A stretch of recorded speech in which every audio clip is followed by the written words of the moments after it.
Hello, welcome to mind mentors. I hope कि आप सभी अच्छे होंगे। तो लास्ट क्लास में हमने डिस्कस किया था केमिकल रिएक्शन एंड इक्वेशन के कुछ टॉपिक्स। आज हम उसी को कंटिन्यू करते हैं और आगे के टॉपिक्स को देखते हैं। लास्ट क्लास में हमने डिस्कस किया था chemical reaction and chemical equation and सब टॉपिक्स ऑफ केमिकल इक्वेशन। हमने देखा था राइटिंग अ केमिकल इक्वेशन, कैसे किसी इक्वेशन को लिखेंगे। फिर बैलेंस्ड केमिकल इक्वेशन क्या होती है एंड अनबैलेंस्ड केमिकल इक्वेशन। तो आज का हमारा टॉपिक है टाइप्स ऑफ केमिकल रिएक्शन, कि कितने टाइप की केमिकल रिएक्शन होती हैं और कौन कौन सी होती हैं।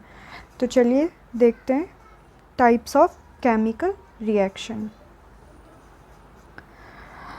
फर्स्ट हमारी आ जाती है combination reaction, second decomposition reaction. अब डिकम्पोजिशन रिएक्शन में तीन टाइप की हमारी रिएक्शंस देखने को मिलती हैं: thermal decomposition, electrolytic decomposition, photolysis और फोटो डिकम्पोजिशन रिएक्शन।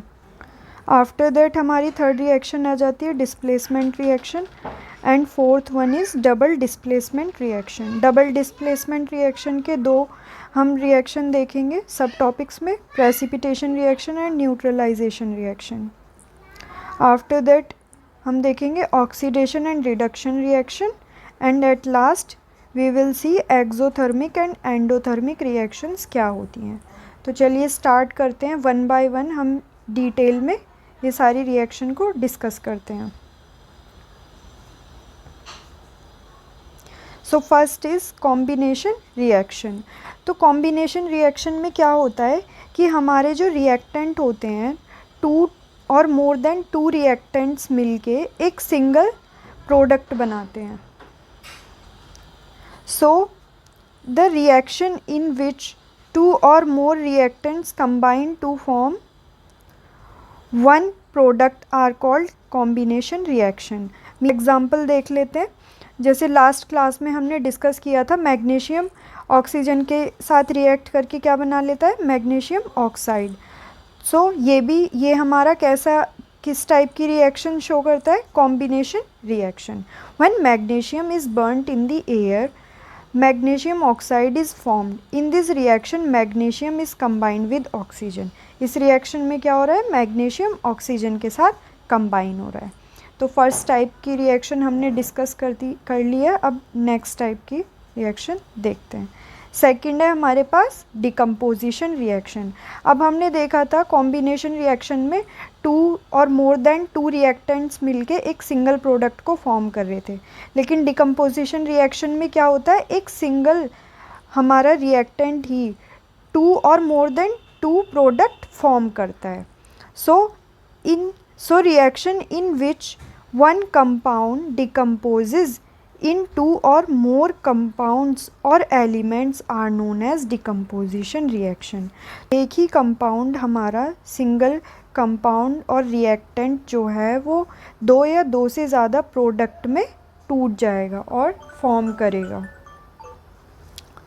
तो यहाँ पे एक एग्जांपल देखते हैं। A decomposition reaction is just the opposite of combination reaction. तो हमने देखा था कि कॉम्बिनेशन रिएक्शन में क्या हो रहा था, ए प्लस बी दो रिएक्टेंट मिलके एक सिंगल प्रोडक्ट सी फॉर्म कर रहे थे, लेकिन डिकम्पोजिशन में क्या होता है, हमारा एक कंपाउंड दो और दो से ज़्यादा प्रोडक्ट फॉर्म करता है। तो इसीलिए हम क्या बोलते हैं, डिकम्पोजिशन रिएक्शन जो होती है वो अपोजिट होती है कॉम्बिनेशन रिएक्शन के। यहाँ एग्जांपल दे रखा है, कैल्शियम कार्बोनेट को जब हम हीट करते हैं तो वो किस में डिकम्पोज हो जाता है, calcium oxide and carbon dioxide. तो when calcium carbonate is heated it decomposes into calcium oxide and carbon dioxide. तो ये हमारा कौन सी रिएक्शन का एग्जाम्पल है, डिकम्पोजिशन रिएक्शन का। सेकंड है when ferric hydroxide is heated it decomposes into ferric oxide and water. तो यहाँ पे हम फेरिक हाइड्रोक्साइड एक कंपाउंड देख रहे हैं, इसको हीट किया तो हमारे पास क्या क्या फॉर्म हो रहा है, ferric oxide and water formation हो रही है यहाँ पे।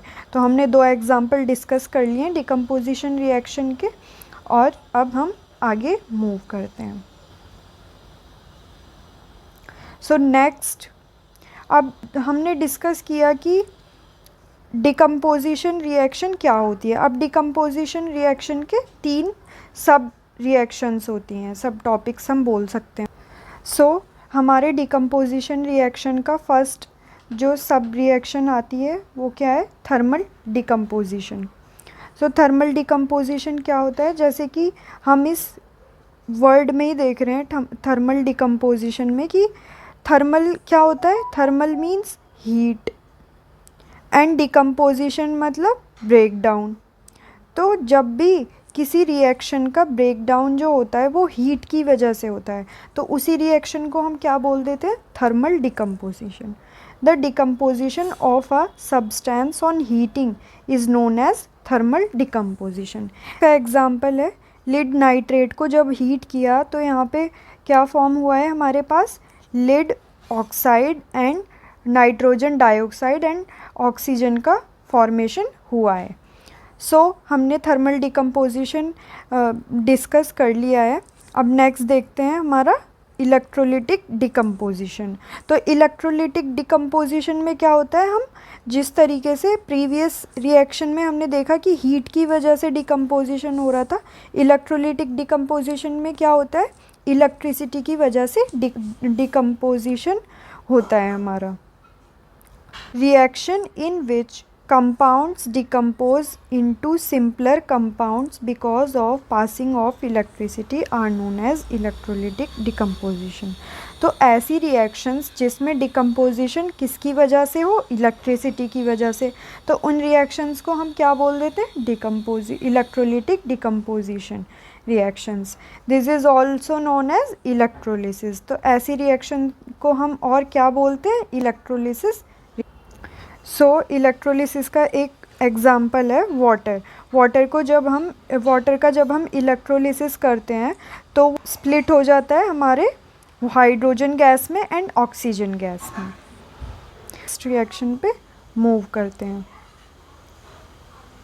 नेक्स्ट है हमारा फोटोलिसिस और फोटो डिकम्पोजिशन रिएक्शन। तो जैसा हमें समझ में आ रहा है वर्ड से ही, photo means light, lysis means break down. तो reactions in which a compound decomposes because of sunlight are known as photolysis और फोटो डिकम्पोजिशन रिएक्शन। तो ऐसी सारी रिएक्शन जिसमें सनलाइट की हेल्प से डिकम्पोजिशन हो रहा हो, तो उन रिएक्शंस को हम क्या बोलते हैं, photo decomposition reaction. Example, when silver chloride is put in sunlight it decomposes into silver metal and chlorine gas। जब हम सिल्वर क्लोराइड को सनलाइट में रखते हैं तो वो किस में कन्वर्ट हो जाती है, फोटोलिसिस की वजह से सिल्वर मेटल में एंड क्लोरीन गैस में। तो यहाँ पे ये रिएक्शन हमें दिख रही है। इनिशियली जो हमारा सिल्वर क्लोराइड था वो वाइट कलर का था, बट आफ्टर द रिएक्शन वो कौन से कलर में चेंज हो गया, ग्रे कलर में। So photographic paper has a coat of silver chloride which turns into grey when exposed to sunlight. It happens because silver chloride is colorless while silver is a grey metal। अब photographic paper क्या होता है, photographic paper को हम use करते हैं photographic prints निकालने के लिए। जो प्रिंट्स वगैरह में हम पेपर यूज़ करते हैं फ़ोटोज़ निकालने के लिए, वो कैसे पेपर होते हैं, फोटोग्राफिक पेपर। तो उसके ऊपर किस चीज़ की कोटिंग होती है, सिल्वर क्लोराइड को। अगर वो हमारा पेपर सनलाइट से एक्सपोज्ड होता है तो वो रिएक्ट कर जाता है, उसकी फोटोलिसिस हो जाती है।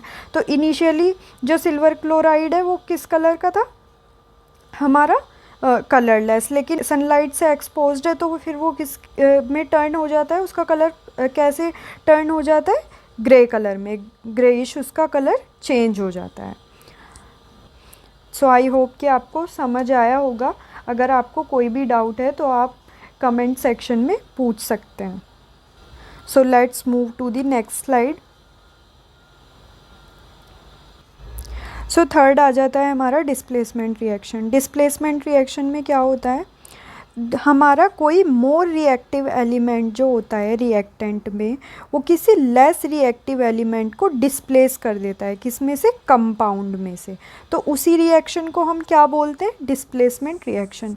अब यहाँ पे एक रिएक्शन हो रही है, A plus B C gives A C plus B. तो यहाँ क्या हो रहा है, ए ने हमारा डिस्प्लेस कर दिया बी को। क्यों, ऐसा क्यों हुआ, क्योंकि ए जो है वो ज़्यादा रिएक्टिव है बी के कंपैरिजन में। तो ए ने बी को डिस्प्लेस कर दिया और ए सी के साथ कंबाइन होके प्रोडक्ट बना दिया, और यहाँ पे बी हम आ गया है। तो ये हमारी रिएक्शन क्या शो करती है, डिस्प्लेसमेंट रिएक्शन। किसी एक मोर रिएक्टिव एलिमेंट का दूसरे लेस रिएक्टिव एलिमेंट को डिस्प्लेस कर देना। A chemical reaction in which a more reactive element displaces a less reactive element from a compound is known as displacement reaction.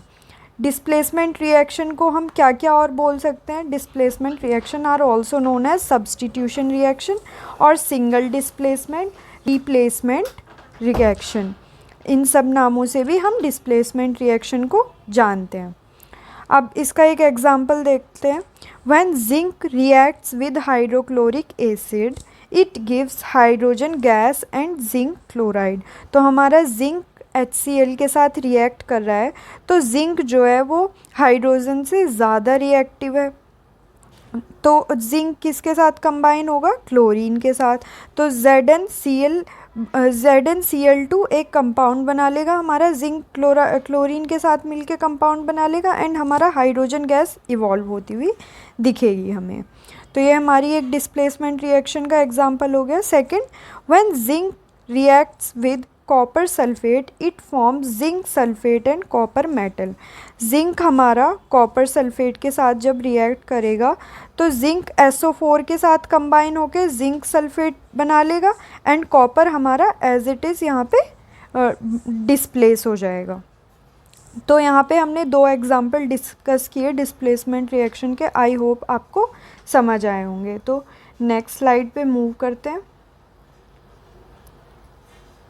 अब देखते हैं double displacement reaction. Reaction in which ions are exchange between 2 reactants. तो यहाँ पे 2 reactants के बीच में ions जो हैं हमारे वो एक्सचेंज हो रहे हैं, फॉर्मिंग न्यू कंपाउंड, और फिर वो कंबाइन होके क्या बना रहे हैं, न्यू कंपाउंड को फॉर्मेशन कर रहे हैं।